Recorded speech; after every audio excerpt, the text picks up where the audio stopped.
ñu ngi leen di nuyu ku nekk tur ak sa sant di nuyu président Mbargou di nuyu suñu vice président bi jógee Kolda ak président yi nekk ci région yëpp nekk suñu ginnaaw ñu ngi leen di nuyu ak suñu transporteurs yi nekk ci kanam di rafetlu jataay bi fii ci chambre de commerce bi ndax transport bu ñu ko dee wax chambre de commerce mooy seen fii mooy seen kër vraiment que li ñuy am jooytu wala li ñuy am soxla wala li ñuy def ndax fii lañ ko sose woon bi ñuy ñëw fii oto bi fii lañ ko indi woon camion yi wan ko transporteurs yi ñu adapté wu bu njëkk sa adapté wu ñu woon na affaire bi oto bi dafa cher ñun ñi nekk si di dox ba oto yi sotti nit ñi sonn nañ si trop vraiment bu ñu demee liggéey ba am ay jafe-jafe nag war nañoo mën a ñëwaat fi ñu ko sose woon ñu mën fee waxtaanewaat xool solution ndax toujours waxtaan mooy jiitu bu ñu waxtaanee nag ba solution amul nag ñu mën a xam yan position la ñuy jël vraiment ñi ngi dalal ñëpp di rafetlu jataay bi ndax transport dafa xaw a metti transport Sénégal moom daa mel ni dafa amul wéerukaay ndax bërki démb rek les Marocains Fass ñu ngi fi def fi benn conférence de presse ñëw nañu fi 2 fois 3 fois pour ñu xool corridor marocain yi sénégalais yi ne lañ si mën a duggee démb rek li ñuy def waxtaan woowu ak yeneen ak corridor Bamako Mali bu ñu demee France rek suñu conférence des francophones itam wax nañ fi yu mel noonu mu intéressant ñoom français yeeg ñoom ñëpp vraiment que bu ñu ñëwee ba egsi ba fii ñu am programme boo xam ne coopérative boo xam ne day commencé di am ay jafe-jafe vraiment war nañu ko mën a xoolaat teg. président Mbargou Badiane président la bi yore coopérative bi nationale mais nekkoon naa président union sénégalaise des transporteurs routiers ba tey maa ko yore maay président fédération nationale des transporteurs du Sénégal créé nañ ko bu yàggul ba ci transporteurs yëpp adhéré nañ ci ñi nekk ci gare routière yeeg ñi nekk ci taxi yeeg ñi nekk ñëpp ànd nañ ci fédération boobu xam ne ñoo ko yore léegi si baat nag di vice président chambre de commerce bu Dakar. tey fii maa ngi wax turu coopérative nationale des entreprises du transport de marchandises. invité nag sama mbokk yi nga xam ne yëpp ci fédération lañ bokk te bokkuñu woon ci kii bi ñoom tam bari na ñoo xam ne bëggoon nañoo ñëw ñu am na ñoo xam ne daañu ñëw ci suñu gannaaw wala am na ñoo xam ne ànd nañoo ñoom ñëw maa ngi leen di wax li nga xam ne moo ñu fi tax a ñëw tey nag mooy événement boo xam ne bu ñu miinul la xam la ndax dañu ànd ak président de la république depuis lu jiitu 2013 depuis 2012 presque bi ñu ànd ak moom ba ak si 2016 ñu am projet bu renouvellement parc gros porteurs yi mu def ci lu am solo mooy wax ne dafa bëgg moderniser parc gros porteurs yi nga xam ne mooy transport marchandise bi ñu ci commencé ci loolu ñu dox ci ba nga xam ne oto yi ñëw nañu mu inauguré ko ci Grand Théâtre ak condition yu leer yu ñu waxoon mooy oto yi dana jar ba 65 millions yoo xam ne dañ leen jox bureau de fret boo xam ne fret bi fi lay jaar daañu leen jox prime à la casse boo xam ne kenn ku nekk ci sa oto bi nga doon dawal ñu nangu ko wala ñu téye ko war ko yóbbu casse daañu la jox lu ko remplacer. daañu la defal aussi ay accompagnement yoo xam ne day mel ne afti ndax loolu mooy tax projet jàll mais projet boo ko defaree te amul accompagnement mën naa am mu am ay jafe-jafe. yàlla def na nag bi loolu amee bi ñu demee ba ci biir loolu yëpp taxaw kenn doxalu ci lenn li nga xam ne président bindoon na ko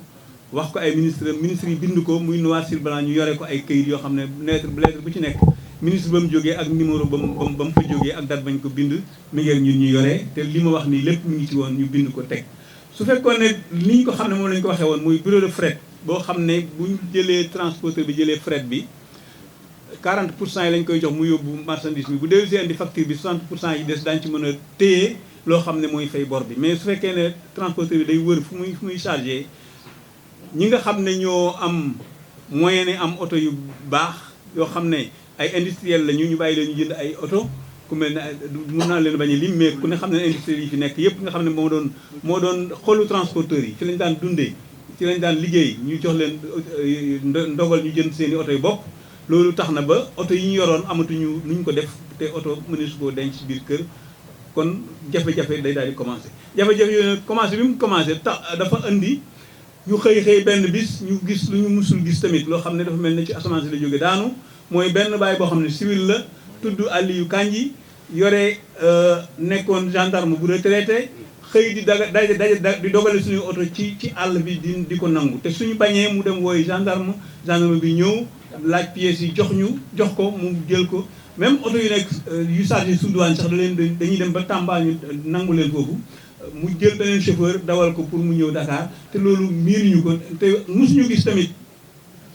koo xam ne da ngay saisir ba pare li ngay saisir yaa koy garder wala yaa koy nangu wala yaa koy yor tribunal amoon na fi bi loolu amee bi ñu attaqué ko devant les juridictions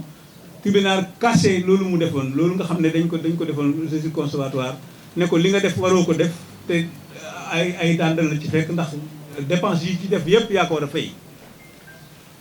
joxe main levée aussi ne nañ delloo oto yi seeni borom malheureusement loolu ni ko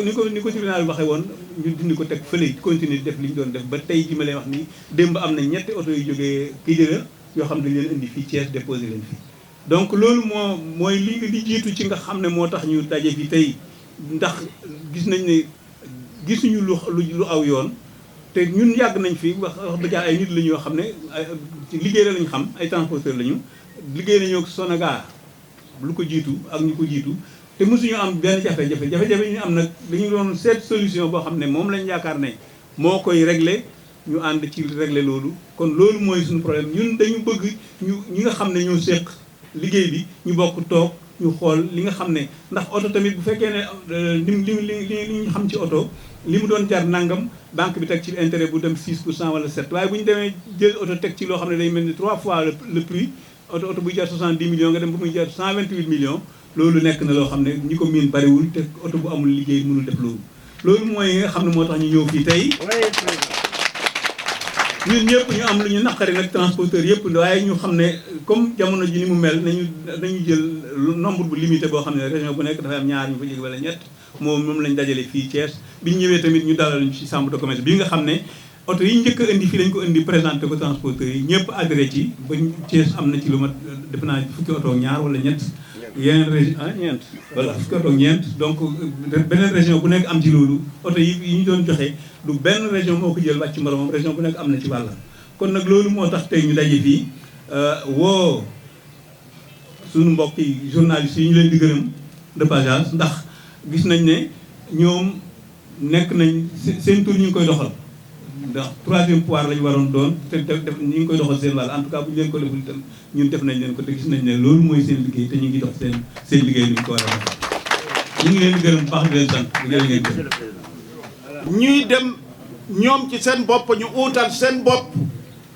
assureur buy assuré oto bu mag kan moo koy assuré lu weesu juróomi at fukki at ñu dal di jël fukki at yooyu yëpp tas ko ci kaw prix oto yi assurance ba ñuy dagg oto bi téye dagg assurance bi téyee ko assurance bi di jalee keroog ba ñu demee seeti directeur nee na oto yi assuré nañ ko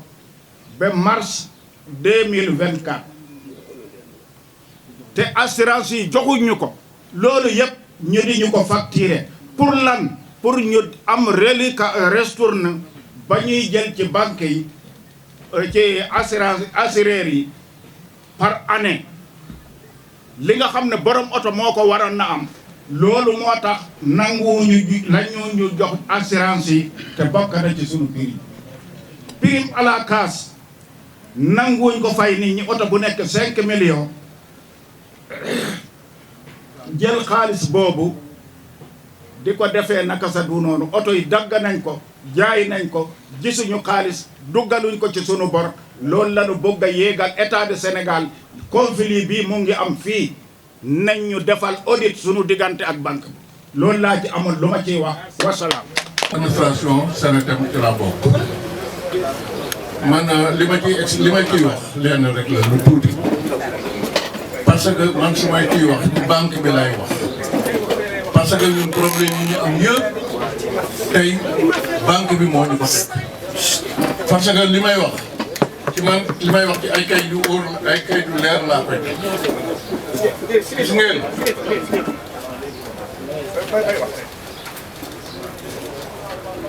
li may wax kayit yu leer laay koy teg damaa yor compte buñ ma tiireen BNDE mi ngi nii compte baa ngi nii compte bi dañoo dugg sama compte dugal ci xaalis BNDE moo ko def dugal ci xaalis fay sama compte depuis 2020 lañ ma fayal sama compte débit égal crédit mi ngi nii mën ngeen koo xool kon mbokk ñun bañ ci jógee ñu ne lii daal li ñuy def ñun xamuñu ko am nañu bëree bëri dem nañu ci banque bi pour verser boo ñëwee di verser ñu ne la sa compte dañ ko bloqué compte bi débit égal crédit compte da nga def fay bu mu jeex ñu bëree bëri dem nañ di verser ñu wax leen loolu dégg nga mu am leneen loo xam ne dafa xew ñun président Mbargou ba mu ñu joxee oto yi lam ñu war a wax yëpp wax nañu ñoo ngi noonu fay banque bi am na ñoo xam ne fay nañu ba 35 millions 40 millions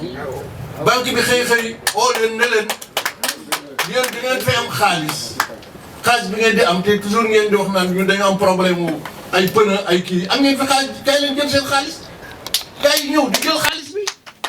loolu yëpp banque bi moo ko def banque bi 2020 2019 2020 2021 2023 2024 yëpp la ñu soldé sama compte bu ñu ko soldé nag problème bi li nekk lenn la banque centrale moo déboursé xaalis bi nga xam ne moom la ñu war a jënde oto yi léegi nag banque centrale day xool xaalisam bi mu dugal ci banque bi looloo tax banque bi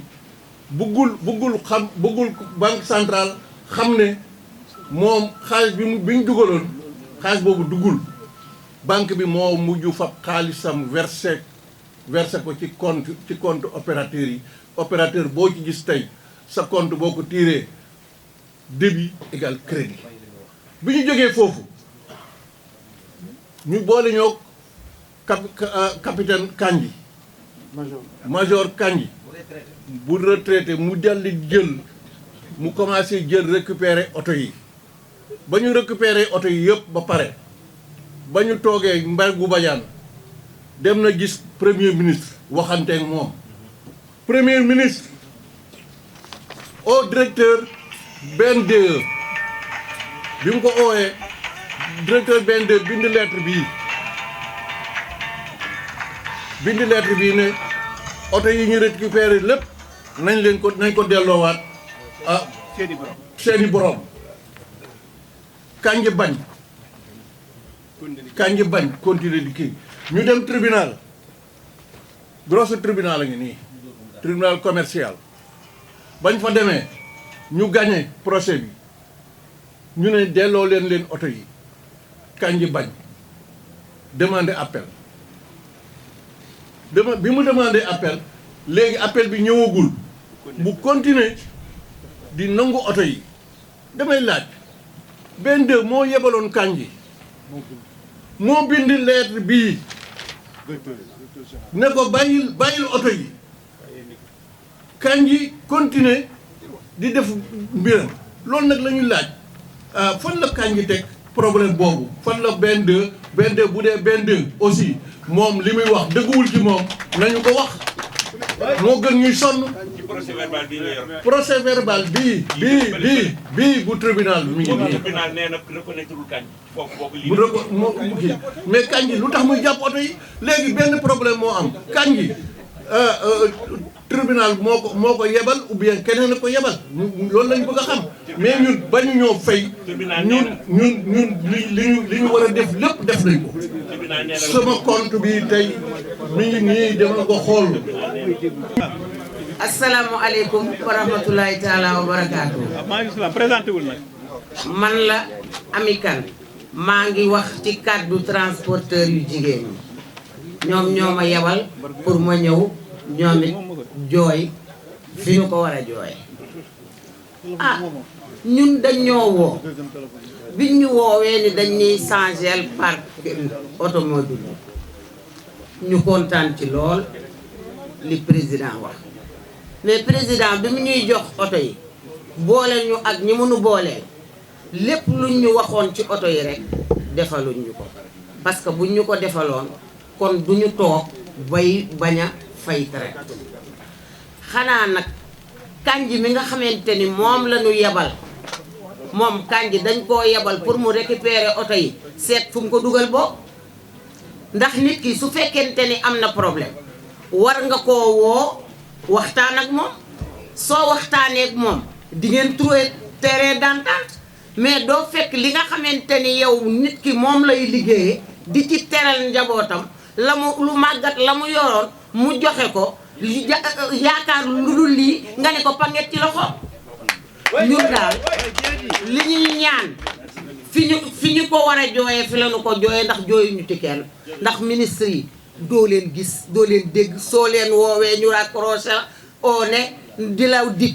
président de la république mi nga xamante ni moom moo amoon suñu yërmande ba jox nu lii ñi mu ñu boolee loon li mu leen waxoon defuñu ci dara moom la ñuy jooytuwaat mu jàppale ñu delloonu suñuy oto ñu trouver terrain d'entente liggéey sunub liggéey wasalaam. ku mbokk jullit yi Momar Syll lañ koy wax di yettu waa Louga Momar Syll di yettu loolu waaw li may wax mooy maa ngi nuyu mbokk yi kenn ku ne ci turam mbokk santam di leen félicité ci li ngeen def ndax nit kët bu ñu ko diggee wala ko lañ ko diggoon ñu tàmbali ko jox ko mu wëlbatu ko toog tuuti lañ ko doon wax fa mu jaaroon defuñu ko ñun ndey li ñu jaaxal moo di Macky Sall dañ ñoon moo jënd oto yi moo demandé oto yi boole noog BNDES ci boppam nag BNDE waaw BNDE la ñu booleel nu wëlbati ko du fa suñuy compte du fa dugal léegi nag bi ñuy jox oto yi dañu am luñ ñu waxoon dañu waxoon ne oto yi nga daañu leen ko jox waaye ñoo leen di jox transport bi nga xam ne moom lay liggéey ba da ngeen ci mën a génn waxoon ne ni oto yi ak toutes les façons du weesu 60 millions 65 oto bi nga da nga koy jox ndax dañ leen a bëgg a changer par léegi nag oto yi ñu leen njëkk doon jox leen ko kenn ku ne jox la oto ma ragal ne nag lañ ñu digoon du recenser parc annulé parc la lañ ñu digoon du recenser parc annulé parc la kon li nga xam ne lii ni moo nekk moom ki nga xam ne kii mooy suñu yilif ñun ñëpp na wax ak benn waaw gendarme boo xam ne daa dem liggéey ba retraité bu la jotee nangu say pied trésor xam naa ndox bi nga xamante ni fekk na man may mag waaw billahi wallahi wa taala su doon damaa toog sama oto ku ma xam-xam ni bu oto bi demul bakkaroot wala waaw loolu kay bu ma taxoon maa ngi moom sa bakkanam rot wala sama bakkaroot ndax joxuma oto bu bëggee nangu sama oto te wanu lu ma wóor lu ma ko nangu dama ko jot ah kon maa ngi leen gërëm di leen sant di xamal Macky Sall na delloo si xelam man mii toog tey fii laa yor dama wëlbati ko woon ni jox naa ko sama bakkan ba lu ne wax nañ ma faboon wëlbati ba ni bakkan bii Macky Sall lay noyul bii laa noyul Macky Sall bu Macky Sall bu ko namee dal bu ko dara namee dal na ma dal ndax man amalatuma njëriñ léegi defuma ci na ma juróom weer côté bi ma waxoon bari kon nag na dellu si loolee nga xam ne lii ni moo taxaw nu di ko def Macky na dellu si xelam liw bi ngelaw li la lépp président de la république ñun li ñu soxla président moo ñu ko mën a lijjante ndax moo toogoon ak ñun sensé suñu parc bëgg ñoo jàppale te ba léegi damaa jàpp ni dañuy jàppale kon damaa jàpp ni bu ñu ëgsee fii ñun li ñu war mooy ñu toog ak président bu ñu mënee may ñu jël suñu président bi nga xam ni moo jiite fédération nationale jiite Kenetem ñu toog ak moom waxtaan ak moom comme ba ñuy tëgg procès loolu rek ko moo ko mën a sottal mais leneen mënu koo sottal feneen fu ñu mën a jaar fu dul foofu du foofu li ñuy wax lépp mooy président nañu recevoir parce que président gëlëmal nañu ak njabootam lañu mais gëlëmal nañu sunuy carte la ñu yor war a wate mais fi mu doon ñoo ngi ni teg xamuñu fu ñu watee kon war nañoo jubbanti aw yoon ñu teg ñu ci aw yoon ba ñu xam fu ñuy teg sunuy carte soxla nañu nag ñun ñoo yor wate bi bu ñu woote woon wate ñun ñu boycotté wu oto yi dawuñu dinañ xam transporteur yi li ñuy jaree Sénégal kon président nañu recevoir ñu toog waxtaan nag moom ndax projet bu baax la loolu rek laa doon wax wasalaam jërë ngeen jëf. Pape Modou Sarr le communication bu fédération bii Modou Badiane bii de Dakar ancien président gare routière bu Petersen en même temps communicateur transport yéen seen éléments yi journal ngeen koy dugal man émission spéciale la te 1h30 télévision Lamfal rajo international kon yéen li ngeen di jàllale man li may jàllale mooy ëpp li xew fii lépp dinaa ko nettali incha allah maa ngi éléments yi waaye nag am na lu ne ci biir bi ñuy liggéey ne ana PV bi wala contrat yi man de oto yi ma état jox ci projet ci contrat laa koy jël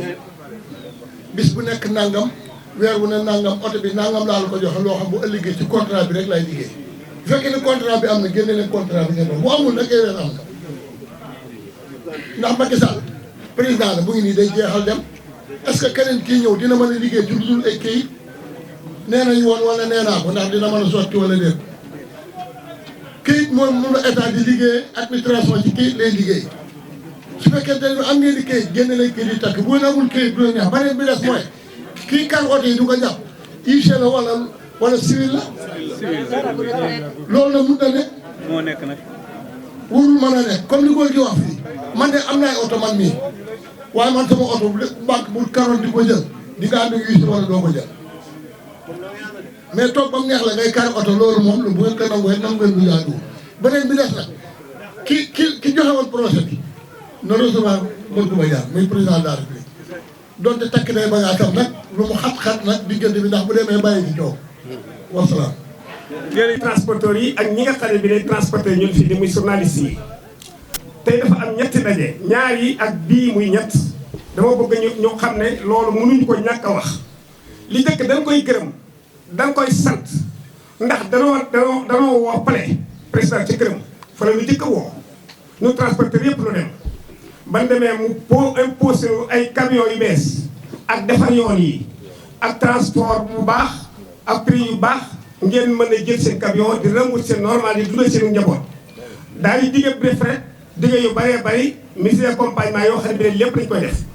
loolu nag mënuñu ñàkk a gërëm Macky Sall ndax na mu ko waxe woon na la ko defee waaye ginnaaw bi mu ko defee ba noppi nag lan moo ci toppaat parce que Macky indi na oto yi loolu lañ waxoon mais prix bi kawe na ba jaatuwul du ma ci nekk di répété ndax am nañu ko wax waaye lan moo tax lu day yëfi tey mooy ba mu nuy woo Grand Théâtre keroog dafa neex lool ci ñëpp koo tudd lay ree day yoo ko di tàcc ba daal di suuf tey nag dañoo ñëw ak ay naqar yoo xam ne bi ne day kumpa goon bëgg a leeral kumpa gi mooy dañ nu bëgg a ji tuuma ci danoo dëng te gis moo fi ku dëng ndax kenn ku ne bañ lay yokk camion am nga ñett mbaay ñeent mbaay juróom yoo xam ne yaa ko moomal sa bopp coopérative doo ñëw mais tey li ngi tax nu gën fi ñëw transport woo président mbër mi nga xam ne noo ko ñooyloo jiital ko muy président Kenetem di président fédération di yeneen président laaj ko lan moo am ci transport bi mu waxtaane ko mu tege ci aw yoon dégg na ne oto yi am nañ problème ba fay ñu mais amu ci soxla laajuñu ko ba tey jii ni wax nii laaju ci kenn loolu te lu mu waroon a laaj la nu leeral ko li tax nu am problème ba mun noo fay mais loolu kenn déggagu ko ku ko dégg nag dama wax ne Mansour Faye woote na ci loolu nu jógee ci loolu am na xat ci oto bu bees bi la ko joxee benn transporteur boo xam ne ma nga ma woon fi benn bulletin 1 million boo xam ne état moo la ko jox ci transport bi nga xam ne da koy am na ko génnee fii ci table ji wane ko loolu mosuñu koo dégg mosuñu koo gis kon suñu demee ba oto yi am paralysement ci suñuy loxo nu dem ba mënatuloo fay du ak dëng oto bu jaroon milliard oto bi jar 500000 tey liggéey di indi bi jar milliard liggéeyul amul njëriñ kon oto yi buñ beesee dañoo war a am liggéey bu ñu war a liggéey état bu liggéey amee mu jox la ko ceeb ba keroog ba mu ñëwee ba nga xam ne mas na ko cité da koo woo moom Mansour Faye mii boobu moo indi ceeb ba Abdoulaye Daouda Diallo moo la ministre du transport dañoo seet ñu leen neex ñu jox leen ko wàcc fi coopérative bi te coopérative bi Macky Sall la ko fi installé coopérative bi Macky Sall la ko fi installé financement yi ñu joxe oto yi Macky Sall la ko financé moo ko garanté le dégâts boole na ak banque BNDE am na loo xam ne bi ne am nañ problème yoo xam ne bi ne li ci ëpp ci moom la amul lakk-lakk amul leen parce que bu fekkee ne dañ laa joxe ne oto ne la traite sangam ndax traite yi tax dugguma ci kee da ko wax ne seer na ba pare moo tax dugguma ci loola traite sangam moom ngay fay par la 5 la 5 jot kenn woowu la demoo ba ñaar fukki la 5 kenn woowu la da ngay daal di jàpp ne boo gàttal xel yaa moom oto bi te ma jàpp ne banque liggéeyam dafa ñu boole ak moom dafa loo war a siiwar fu nu amee retard mu woonu lu tax ngeen am retard ñu waxtaane ko ba loola mën a dañ su fekkante ne bureau de frais bi ñu waxoon ministre d'accompagnement yi ñu waxoon dañ na koo joxoon kon na leen leer ne kenn du fi taxaw tey jii ci jotaay bii di fi am kon dañuy liggéey normal ay góor lañu ay jullit lañu te ay mag doo nga fi def 60 ans 70 ans kenn ku ci am ay tappale ay wor amu ci ndendoolee ngi nii gars yi ñu ko jox chaque 48 heures daañu am 3 voyages bi boo ko seetee daañu jëlee seen frais de seulement ay 900000 800000 1 million boo ko seetee nag kon sa oto war naa mën a fay mais ñun bàyyi man xaaral rek waaw xaaral ci laa jëm damay jëm ci kañ ji gendarme bi nga xam ne dafa nekk tey lii dañ koy démontrer ba mu leer nañ parce que lu leer lañ bëgg gendarme bi nga xam ne ndoor yi soo ko kii Dangote Sahel ne su ko si sama gis may otaam kon ñooñu bu ñu leen fobee teg ko ci suñu kaw ba pare jox nañu oto la da ngeen di fay te nangu doo fa benn code bañ leen dem ba ñu ubbi pare ba ñu waxoon def nañ ko ministre d'accompagnement yi am na oto yaa ngi dem Mali ñu leen jàpp oto yaa ngi dem Guinée ñu leen jàpp kon ministère du transport bu ñu fi mos a boolee bu ñu defal dara dañ ko mos a gis kon loolu dañ koy wax président bi ko sante gërëm ko mu defal lu li ñu defal lan ko war a lan jàpp ne moom lañ ko mën a fayee duwul ne tey jii ñu dikk fii ñu taxaw ñenn ñaan dañuy daw di lekk dañoo bëgg a yàq alal réew mi kenn na ko fi yàq alal réew mi amu fi ndax oto bu ci lay bort lu ma 30 personnes ba 40 personnes kon dama bëggoon ngeen xam ne li ma naqari man dama koy wax parce que loolu mooy li fi indi kañ ñi da bàyyi suñuy oto ndax simple gendarme la boo ko seetee kay waaw bu retraité boole ci boo amee wenn kayit wu mu jox borom oto ba wu mën a dem tribunal wala mën a dem fenn amul kayit wu ci mën a dem bañ taxaw di ko atte tey mooy wiise ba nga jël mu def constat nga jël PV wiise ba doon koo mën a déposé fu ñu mën a xoolee lenn lu des kayit lu ëpp doole ak ay pexe moo fi ne kon nag noo nga ñaan monsieur le président yaa ngi wàcceeloon oto yi ba ngay door a toog yaa ngi tàggoo di dem bala ngaa dem fenn liggéey tunandoo ñi nga xam ne bi ne dañoo jóg di dal suñu kaw di jaay doole ba atte wàcc ci tribunal bi nga xam ne mooy bi gën a mag ci Sénégal ñun lànk loolu moo ne métti tey ban ànd daje di wax wasalaam. Je suis le secrétaire général de Kentem au niveau de la région de Thiès en général. Depuis 2016, le président nous avait incarcérés dans un projet de renouvellement de gros porteurs. Nous sommes plus de 200 personnes. On nous a financé 145 camions de marque chinoise, modèle O. Mais on est arrivé à un point où on n'arrive plus à payer. On est dans l'impossibilité de payer les camions. Sur diverses raisons. Non seulement les camions sont tellement chers, l'engagement que l'État avait pris sur nous d'ouvrir un bureau de fret, ils ne l'ont pas fait. Je peux vous indiquer le prix du camion qu'on nous a donné. L'État a financé ce projet d'une valeur de 5 milliards. Mais au commencement, on nous avait dit que les camions se tournent aux environs de 60-70 millions. Mais on est arrivé à 135 millions le prix d'un camion. Voilà, c'est ça le fondement. On n'arrive pas à payer cette somme. C'est tout le problème qu'on a. Et les camions qu'on nous a donnés, exemple, moi je suis parti jusqu'en Chine. Les camions qu'on nous a donnés à 135 millions. on peut l'avoir jusqu'à arriver à Dakar à 34 millions. Vous voyez la différence? Le prix est arrivé 4 fois. Je ne sais pas maintenant si c'est les gens qui ont monté le projet ou bien qui ont augmenté le prix, mais le prix dépasse. Parce que ce que je vous dis, je suis parti de là où on fabrique les camions. Le prix du camion jusqu'à arriver à Dakar, ça ne peut pas dépasser 34 millions. On nous a vendu les camions arrivés à Dakar à 73 millions. Déjà là, il y a un gap de 40 millions de plus. Le banque qui nous a financé le projet, il a ajouté 55 millions par camion. Donc il y a 100 millions de gap. Sur chaque camion, il y a un gap de 100 millions. Plus le prix du camion. Il n'y a pas un transporteur qui peut payer ça. C'était depuis 2017. Bon, depuis 2021, on n'arrive plus à payer parce que les camions sont fatigués. La plupart des camions actuellement sont garés. Le peu qui reste, il y a un gars qui s'appelle Kandi. C'est un ancien commandant de la gendarmerie. Il connaît le rouillage. Bon, c'est comme ça on parle. On dit brigade, comment on l'appelle commandant de brigade, un CB. C'est comme ça on dit. Hein? Hein? Oui, un ancien commandant de brigade, retraité. Qui agit au nom de la BND, qui récupère nos camions à partir de Tamba ou bien à partir de Thiès. Actuellement, si on finit la réunion, on peut partir voir. Il y a plus de 45 camions qu'il a déjà immobilisés ici à Thiès. C'est pourquoi on a fait la réunion ici à Thiès, pour que vous pouvez regarder ça.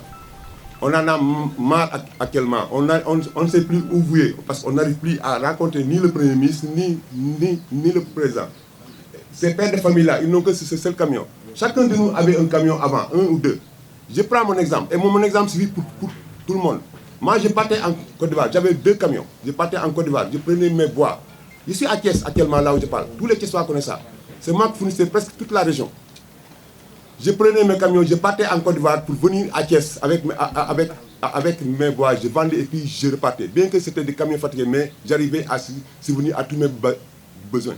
J'ai une famille. Et ce que je parle revient à tout le monde. Je vivais aisément avec ça, bien que mes camions étaient tombés tout le temps en panne. Mais le président avait vu juste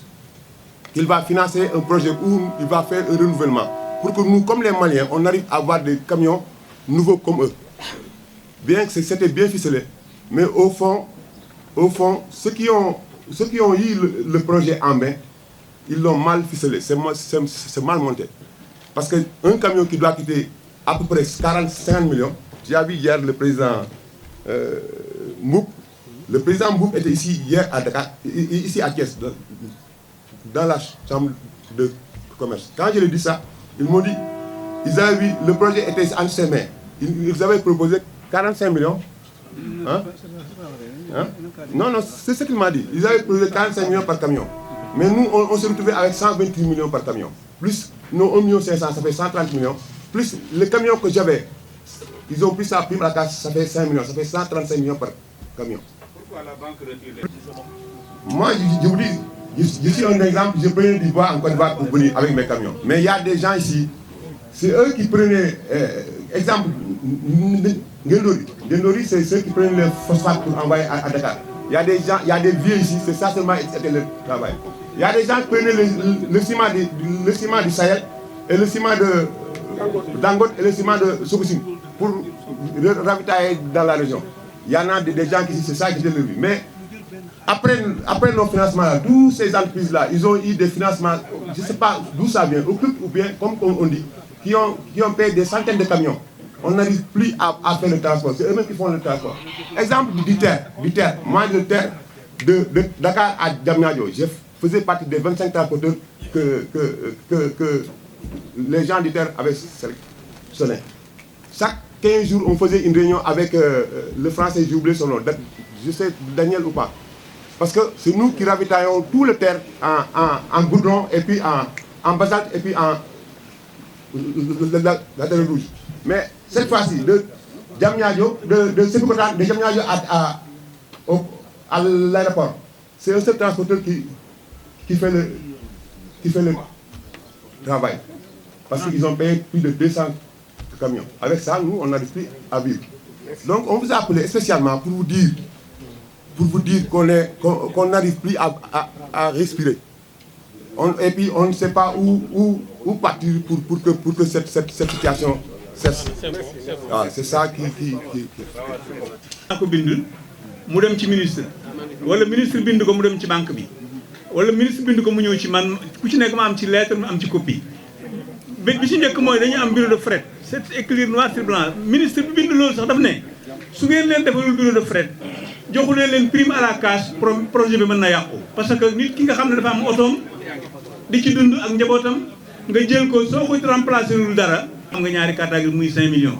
bi ci des mooy ak mesure d'accompagnement yi nga xam ne moom lañ leen war a jox moom ngeen war a àndal xam nga afti su fekkoon ne amul mesure d'accompagnement du dem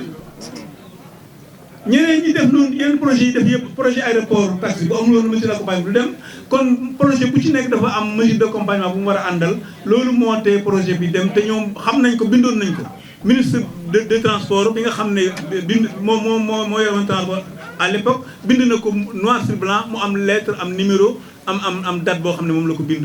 leeral ne nañu defal ñii transporteurs yi lii suñu ko deful projet bi mën na yàqu te loolu deful ci dara loolu defuñu ci dara loolu ñu waxoon lépp li ñu bindoon noir sur blanc defuñu ci dara te lu ci nekk lettre la boo xam ne